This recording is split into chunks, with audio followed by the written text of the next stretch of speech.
Lakini pole kwa ndugu zangu wa Kongomani ambao wanapitia majanga kule kwetu East ya Kongo. Tunazidi kusema tu pole.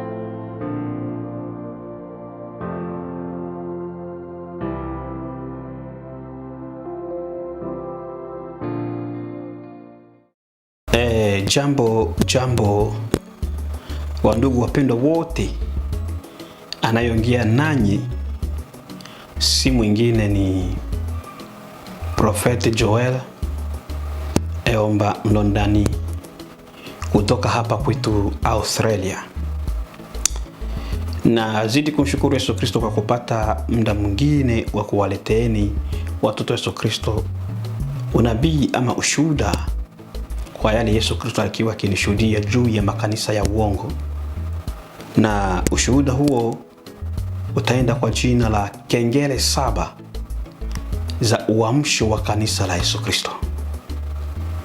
Kengele 7 la uamsho wa kanisa, ambako katika kipindi hichi mutasikia na kujua mengi sana ambayo yanatendeka katika ulimwengu wa roho juu ya makanisa ya uongo.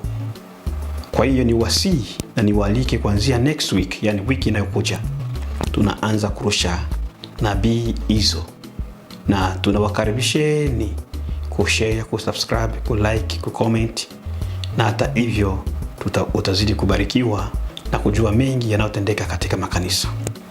Asanteni sana.